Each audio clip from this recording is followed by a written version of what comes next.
से कल मैं तुम्हें कहना भूल गया, तुम तो काफी बड़ी हो गई हो नंदिता। अभिनव प्लीज मुझे नंदिता मत बुलाओ। उधर से अलायना ने कहा। अभिनव उसके मुंह से यह सुनकर एक सेकंड के लिए शांत हो गया। फिर उसने पूछा, क्यों, तुम्हारा नाम नंदिता ही तो है। नहीं, अब नहीं है। जब से तुम गए थे तब से मेरी भी दुनिया बदल गई थी। अब दुनिया की नजर में मैं नंदिता नहीं, अलायना हूं। जैसे तुम अभिनव नहीं, टाइगर हो। वैसे तुम अभी क्या कर रहे हो? अगर फ्री हो तो मेरे घर आ जाओ। अलायना ने कहा। यह सुनते ही अभिनव के होश उड़ गए। अलायना ने जब अभिनव को अपने घर बुलाया तो वो हैरान हो गया। उसे समझ नहीं आया कि वो उसके घर जाने के लिए हाँ कहे या ना। जब अभिनव कुछ सेकंड्स के लिए चुप रहा तो आखिर में अलायना ने पूछा, क्या हुआ अभिनव? हाँ या ना, कुछ तो कहो। अभिनव को एहसास हुआ कि अलायना से कुछ भी छुपाना उसके लिए अच्छा नहीं होगा। इसलिए उसने अपना गला साफ करते हुए कहा, अलायना, मेरी शादी हो चुकी है। इस वक्त अपना घर छोड़कर तुम्हारे घर पर आना अच्छा नहीं लगेगा। तुम्हारी शादी हो गई है? कब और कैसे? तुम्हारी शादी कैसे हो सकती है? तुम्हारी तो अभी शादी की उम्र भी नहीं हुई है। और भूल गए, जब हम छोटे थे तब तुमने प्रॉमिस किया था कि तुम सिर्फ मुझसे शादी करोगे। अभिनव अलायना की ये बात सुनकर मुस्कुरा रहा था। अलायना के तेवर अभी भी वैसे ही थे जैसे बचपन में थे। वो अपने दिल में कोई बात नहीं रखती थी। उसे सामने वाले से जो कहना होता था वो खुलकर बिना झिझके कह देती थी। आखिर में अभिनव ने अलायना को जवाब देते हुए कहा, बहुत लंबी कहानी है नंदिता, हम इसके बारे में फिर कभी बात करेंगे। ठीक है, लेकिन फिर भी कल तुम मेरे घर आ रहे हो। हमें कुछ जरूरी चीजों के बारे में बात करनी है और इस बार मैं तुम्हारे मुंह से ना नहीं सुनने वाली हूं। अलायना के मुंह से ये सुनते ही अभिनव को हंसी आ गई और उसने कहा, तुम टाइगर को ऑर्डर नहीं दे सकती हो नंदिता। नंदिता शब्द पर उसने अलग से जोर दिया था। यह सुनकर अलायना कुड़ते हुए बोली, मैं तुम्हें एक दोस्त की तरह तो ऑर्डर दे सकती हूँ ना, या उसमें भी कोई दिक्कत है? अभिनव जोर से हंसा और बोला, नहीं नहीं, तुम्हें इतना सब कुछ करने की जरूरत नहीं है।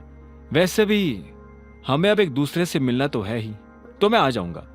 मुझे भी तुमसे मिलकर तुम्हें बहुत कुछ बताना है। ठीक है, तो फिर मैं कल तुम्हारा इंतजार करूंगी। हाँ, मैं कल फोन करता हूं। ठीक है, लेकिन तुम फोन रखो उससे पहले क्या मैं ये जान सकती हूँ कि तुम्हारी शादी किससे हुई है? अलायना ने फोन काटने से पहले अभिनव से पूछा। अभिनव की शादी की बात उसके दिमाग से अभी तक निकली नहीं थी। अभिनव यह सवाल सुनकर एक पल के लिए हिचका और आखिर में बोला, अनन्या सिंह। जैसे ही अभिनव ने इतना कहा तो अलायना ने उधर से फोन काट दिया। अभिनव ने फोन कटते ही एक गहरी सांस ली और गाड़ी आगे बढ़ा दी। कुछ देर के बाद वो अनन्या के घर पहुंच चुका था। अनन्या के कमरे के बाहर पहुंचकर उसने देखा कि कमरे का दरवाजा बंद था। अभिनव ने दरवाजा खटखटा दिया। कुछ देर के बाद अनन्या ने दरवाजा खोला और बोली, क्या है? मैं कुछ देर के लिए सोना चाहता हूं। यह सुनते ही अनन्या खींचकर बोली, अच्छा, तुमने ऐसा भी क्या किया है जो तुम्हें इतनी नींद आ रही है? अनन्या यह क्यों कह रही थी, अभिनव को यह समझ आ गया था। वो अभिनव को कल रात के लिए ताना मार रही थी। अभिनव मन ही मन उसका चेहरा देखकर मुस्कुरा रहा था, लेकिन बाहर उसने दिखावा करते हुए कहा, अनन्या, बात समझने की कोशिश करो। तुम क्या चाहती थी कि मैं उन लोगों से जाकर लड़ाई करूं?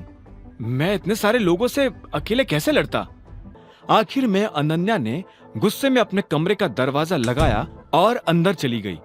अभिनव बाहर खड़ा होकर बस उस दरवाजे को देख रहा था। अभिनव फिर से नीचे उतरा और सोने के लिए नौकरों के कमरे में चला गया। वो पूरी रात जागने के बाद इतना थक गया था कि शाम को भी नहीं उठा। उसकी नींद सीधे अगली सुबह जाकर खुली। वो जल्दी उठकर कमरे से बाहर आ गया था ताकि हरदेव को यह भनक ना लगे कि वो नौकरों के कमरे में सोया था।